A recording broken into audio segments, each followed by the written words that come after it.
Welcome to the section on error sanctioning. In this section, we shall go in details into the YOLO loss. Now, this YOLO loss is defined as loss equal the class loss plus the object loss plus the no object loss plus the bounding box loss. Now, the reason why we have several losses which are summed up to give the total loss is simply because our model is trying to learn several tasks at a time. That is the classification task, the fact that there's an object or not in a particular cell, and also the bounding box in the case where there's an object. Now note that the class and the bounding box losses actually depend on whether there's an object or not in that cell, as when there is no object, it's needless doing this calculation or doing this other calculation. Now this loss was defined in the yellow paper. That's this loss. That's during training we optimize the following multi-part loss function. We won't explain why this is a multi-part loss function. Now right here we have the first loss. This is the bounding box. Now notice that the bounding box is also broken into two parts. The bounding box loss is broken into the section for the centers and the section for the width and the height. That's the dimensions of the bounding box. And then here we have the object loss. Here we have the no object loss. So, and finally we have the class loss. Then we define this as if an object appears in cell I or not, and this ij denotes that the jth bounding box predictor in cell I is responsible for that prediction. Now, the fact that we are having to work with b equals 1, we decided to work with b equals 1 means that in this case, this j component wouldn't be taken into consideration because we just have one bounding box which is responsible for predictions in a given cell. So that said, we could rewrite the object loss as this, as what we got from the paper. Now note that b equals 1, and what exactly is going on here is we're going through each and every cell. So we're going from I equals 0 to s squared. So supposing s equals 7, then we're going from I equals 0 to 49. So that goes through each and every cell. That's the use of the sum. And then in here we are having b equals 1. So basically we having just one b. So basically this sum is not going to be taken into consideration. Normally this sum should be from g equals 1. So this is not going to take into consideration because we are having just one bounding box. We just chose this for simplicity purposes. Now that this is done, we have this operation right here. This tells us that let's calculate this loss only when there's an object in the cell. So if in this cell, for example, this probability of having an object right here is 0, then it means there is no object in the cell. And if there's no object in the cell, then we don't include that in the calculation for the loss. But when there is an object, we actually include it in the calculation for the loss. So for a given cell, the kind of output we have is something like this. So this is basically a binary classification problem where we have a target output and then we're trying to predict exactly what we have in the target output. Now the paper proposed that we use the square error function right here where we have this value that's the target minus the predicted all squared, and then we try to minimize this value. So in the case where we have 0 1, we're going to have a higher loss. In the case where we have 1 0, we have a higher loss. When we have 1 1, we have a lower loss, which is very logical. But then we shall modify this loss and use the binary cross entropy instead. So we shall replace this with a binary cross entropy since this is a single classification problem. Now this is basically what we have, or what we used to get in. Don't forget the negative sign. We have this again with and multiply by this instead. So in this case we have if this is the target, yeah, we have 0 log of this plus 1 minus 0 log of 1 minus this instead. Now note that given that in the outputs of this kind of binary classification problem, we generally have the sigmoid function at the end of the model, or the sigmoid activation at the last layer of the model. So what we'll do is in the loss function calculation, we shall include a sigmoid in this, or we shall get the log of the sigmoid of y pred, and here also the log of 1 minus sigmoid of y pred. So that's the modification we shall do so that we could be able to apply this binary cross entropy loss. Now the next is the no object loss. Yeah, we omitted the no object. Actually, there's supposed to be no object, so here we have no object. So basically what we're doing here is we're trying to make sure that wherever there is no object, our model is able to know that there is no object, so that our model doesn't say that there are objects in cells where there are no objects actually.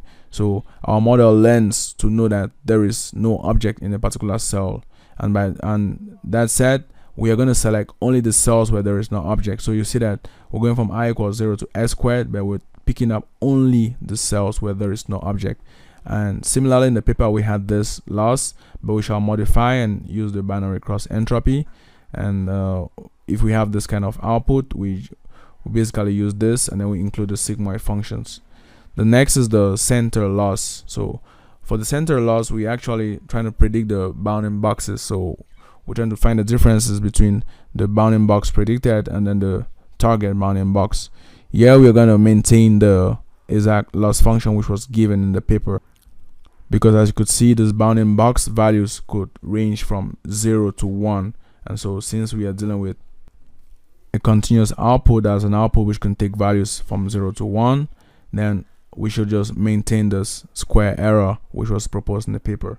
This is y minus y I prime squared 2. So this was omitted right here. And note that this is only calculated when there is an object. So once we have our output, that's once we have our target output, if there is no object, we don't bother calculating the loss. That's comparing the output target and then the output predicted. No need when there is no object. We do the same for the size, so that's for the width and the height. Now the center loss plus size loss is what we call the bounding box loss. So that's basically what we do here. Now note that there's a square root that's included right here. And then finally we have the class loss. For the class loss, we're going to predict one of the 22 classes. So this is what was given in the paper. So they were supposing that if we have this target and then we have this predicted, we shall take this minus 1 square plus this minus 0 square, and so on and so forth. That's why this is sum of C element of classes. So we're going through all the classes. Now we shall modify this to take into consideration the cross, or rather the categorical cross entropy loss, where we have this instead. We're still going for all the classes, but we are using the categorical cross entropy loss. Now we also note that before applying the categorical cross entropy loss, we used to modify the output by using the softmax function. Now we shall also include the softmax here, so we shall have yik target log of the softmax of the predicted. So that's basically the modification we've done to the loss that was given to us in the paper. Now, as in the paper, we optimize for sum square error in the output of our model. We use the sum square error because it is easy to optimize. However, it doesn't perfectly align with our goal of maximizing average precision. It weights localization error equally with classification error, which may not be ideal. Also, in every image, many grid cells do not contain any object. This pushes the confidence scores of those cells towards 0, often overpowering the gradients from cells that do not contain objects. So this can lead to model instability, causing training to diverge early on. To remedy this, we increase the loss from bounding box coordinates prediction and decrease the loss from confidence prediction for boxes that don't contain objects. We use two parameters, that's the lambda coordinate, which is set to 5, and the lambda no object, which is set to 0.5, so that this do not affect very much the model stability. So that's it. The sum square error also equally weights errors in large boxes and small boxes. Our error metric should reflect that small deviations in large boxes matter less than in small boxes. So to partially address this, we predict the square root of the bounding box width and the height instead of the width and the height. So that's why instead of having this here, like in the centers, we had just the values. Here we predict the square root instead of those plain values. So that's it. Now you look and predict multiple bounding boxes per grid cell, and at training time we only want one bounding box. Nonetheless, we're working with one, so this wouldn't be a problem for us. We assign one predictor to be responsible for predicting an object based on which prediction has the highest current IOU with the ground truth. So that's basically it. Since we're having just one bounding box, obviously it's going to be the one with the highest current IOU with the ground truth. So that's it for the yellow loss. Let's now go ahead and define the yellow loss. So we have this yellow loss class which inherits from the tf.losses.loss. We now have the call method which takes in the y true, that's the target y, and then y pred, the predicted y by the model. We'll define the categorical cross entropy loss and then the binary cross entropy, which we shall use subsequently. Now let's print out y true, y pred, and then print out target and predictions after we've reshaped the y true and the y pred. So if we have this, we now define, let's say loss equals this. So there we go. Now before this, let's actually print out the shapes. So let's just print out the shapes.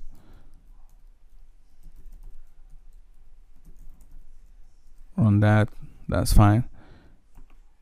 What's the error right here? Convert this. Okay, no, that isn't a problem. So for now we have this, our y true, we have our y pred, and then we reshape this. Now let's understand what's going on. Firstly, we want to get the object loss. Now to obtain the object loss, we actually have to compare this last value. Recall that we are saying in theory we have to compare this last value for the true and then compare it with this for the predicted. So given that we obtain this, that's before, let's actually print this like this. It's meant to be printed like this. So we have this 26, this, take this and copy it this way. We have that. Okay, so we actually have this 7x7 tensor or matrix we get whenever we select this last one, and that's because when we select just one of the 27 that we get here, all we have now is a 7x7 matrix, given that for each of this we just have one of this, for this we just have one of this, and so on and so forth. So that's why we have a 7x7. So now let's take off the shapes, run it. So you have this kind of metrics. Now you'll notice here clearly that with this, since our y was at the points 2, 4, we had this at the point 2, 4, and then at the point 3, 3. So if we try to get to the points 2, 4, we have 0, 1, 2, then 0, 1, 2, 3, 4. So that's why we have 1 right here, then 3, 3, 0, 1, 2, 3, 0, 1, 2, 3. So that's it. So this actually shows us clearly that here are the two points where we actually have an object, whereas the rest have all zeros. Now in order to compute the binary cross entropy loss right here, we can flatten this out. So we now have this, take this off, let's put back the shape. See, we now have this 49 dimension tensor, unlike here where we had 7x7 tensor.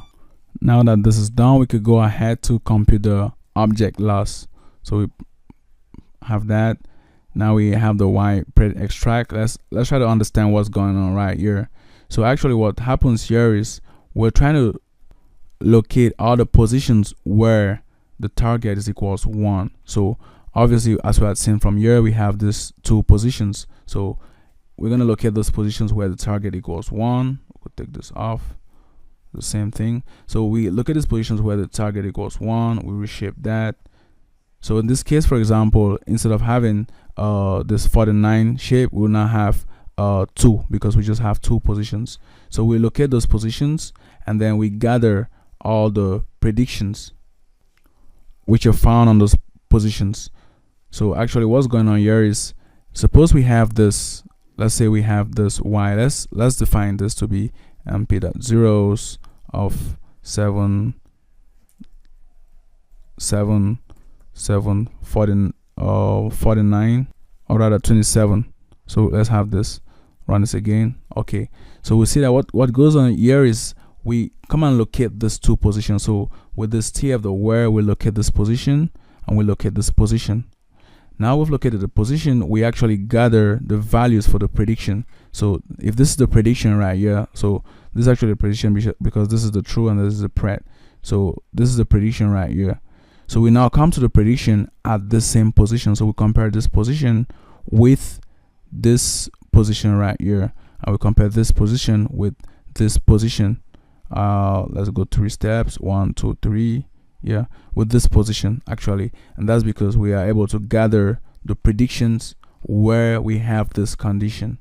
So that's exactly what goes on there. Then obviously we add this sigmoid activation function, or simply the sigmoid function, because we're dealing with a binary classification problem. So let's, for example, we have this. Let's print out the y pred extract. Let's have this. Take now this off. That's understood already. Take this off, and we'll run this. So we'll see from here that we have 0.5, 0.5. Let's take off the sigmoid for now. Let's suppose that we aren't dealing with the sigmoid. Let's run that again. Okay, so we have 0, 0. That's to tell us that at the positions, let's come back a bit so we could have those values. Okay, that's fine. Let's take this off. Okay, so it tells us that at the positions where the target has value 1, in the prediction is actually a 0, and for this value in the prediction is actually a 0. So that's why we have 0, 0.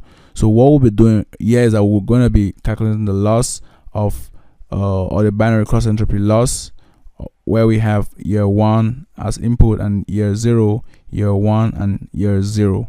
So that's exactly what goes on there. Now obviously, since we're having the target is meant to be 1, we're going to be having this binary cross entropy where we're comparing the y pred extract. Obviously we've seen that 0, 0 with 1, 1, because obviously we're looking for the points where we have 1 and 1, where the confidence score equals 1. So we're basically having the binary cross entropy loss of this and this 1, 1. So that's exactly why you see right here we define this TF the ones, the length of this. So since we only have 2 positions here in the target where we have 1s, so we have this as 2. So obviously we have y target extract to be something like this, but with 1, 1. So if we have TF the print y target extract, see, that shows us clearly what we have. Now let's modify this. Let's suppose we have, instead of y, take this off, run this. You see clearly now that at the positions where we have 1 here, if you come to the prediction, you also have 1. So that's why we have 1 and 1 actually, and that's normal because we are dealing with the same output. So let's take this off now, and then let's get the loss. Actually, let's get the loss, print out the loss, object loss. That's fine. Now since we're in eager mode, we could always use print, but if you're in graph mode, you have to use the tf.print. So let's do this. So if you want to debug while doing the training, you could always change this to tf.print. So that's fine. So we see we have this loss, which is quite high. Now let's change this to y. You see the loss we have now. So that's it. Now let's include our sigmoid function. So go back. That's fine. Take off some paths like this one, and then let's let that for now. We take off that path. We take this off. Take this off. Okay, so that's it. We've defined the object loss. And now the next one is a no object loss. So we have this. For the no object loss, actually we're looking for the positions where the target equals 0. So you see that here we're going to have 49 minus 2 as a length here, because we're gonna have 47 different positions. So if we take this, for example, let's print out the length of, or let's just say y pred extract. Let's print this out. See what we'll get here. We have this 47 dimension tensor because the remaining values have zeros. The reason why we have 0.5 is because we pass this through the sigmoid function, and sigmoid converts the 0 to 0.5. So if we take this off, for example, take this off, see, that's what we get. And now at the level of the target, we also have something similar. So if we print this out, this is for the pred. If we print out for the target, see, we also have that, because we are simply saying that, okay, where we have 0, what's the value of the prediction? Where we have 0, what's the value of the prediction? We gather all of that, and then we compare, and then we calculate the loss using the binary cross entropy. So we can take this off now, and we move to the next. Now the next we're going to calculate is the object class loss. So now you'll notice that there's going to be some modifications. So actually here we're trying to gather the values where the target, or where the y true is equals 1 still. So this comes back to what we have seen here, where we had defined this as selecting only, or doing this only when we are sure that the target value is equals 1, where we have a confidence score of 1. So this means when we don't have any value, or when the value is 0, we don't bother calculating the class loss. After selecting these positions where we have the 1, we'll actually get this from the y pred. So instead of dealing with the target and predictions as we had done for the object loss and no object loss, here we shall deal with the y pred and y true, because actually we have now to work with all the classes. So that's just why we're having to work with the y pred itself now. And recall that our y pred is of dimension 7 by 7 by 27. So once we select those positions, or those boxes where this value is equals 1, we now take out the first 22 values which correspond to the classes, and we do the same for this. Basically here it's the same thing we do. So we have this, and then we have now the softmax of this y pred extract. So we could always do it right here, tf.n softmax of this. Then right here we take this off, and that's fine. So we have this y pred extract and the y target extract. Let's print out the y. Let's print out the y pred extract. So printing this gives us something like this. Let's take off the softmax. Okay, so this is what we get. So we see that we actually have 222. So the dimension, this tensors of dimension 222, the shape is 222, and that's because we actually have only 2 positions where we have 1. So let's change this, for example, to, let's change the target to this zeros. So you see how we're not gonna get anything. So that's it. We run this. You see we actually have nothing because there is no position where we have a 1 at the confidence score position. So that's it. Take it back, run it again. Okay, that's fine. So there we go. So we've had the y pred extract, and then we can print out the y target extract. So that's it. It shows us now with the y predictions, since everything is zeros as we have defined here, we all have zeros, and here we have this, and it's basically this will now be comparing with this via this CCE. So that's just what we need to do there. Take this off, and that's fine. Now the last step we do is we have this, the bounding box loss. Now for the bounding box is quite similar to this, but then we're selecting this from values from 22 to 24. So we take section value 22, 23. This for the x and y, that's for the centers. So here we have 22, 23, 23, whereas here we have 24, 25.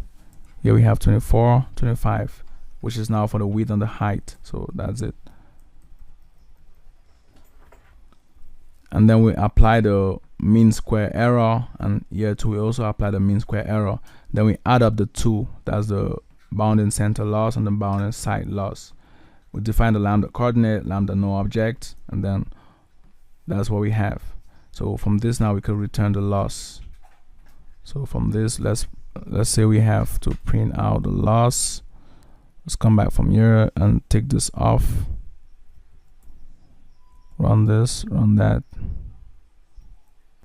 We obtain this error right here.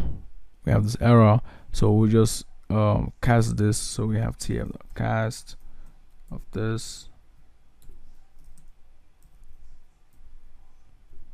The D type equals TF the float 32. That's fine. Take this off. Let's run this now and see. We still have that error. Now let's command this. Okay, so let's come and cast this value right here. TF the cast of this. The type equals TF the float 32.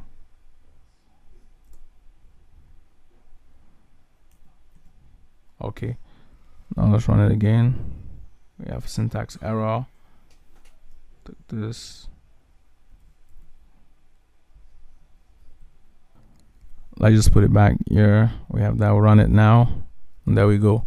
So we see that we have this as our loss now, where this is our input y, and then the predicted is this all zero tensor.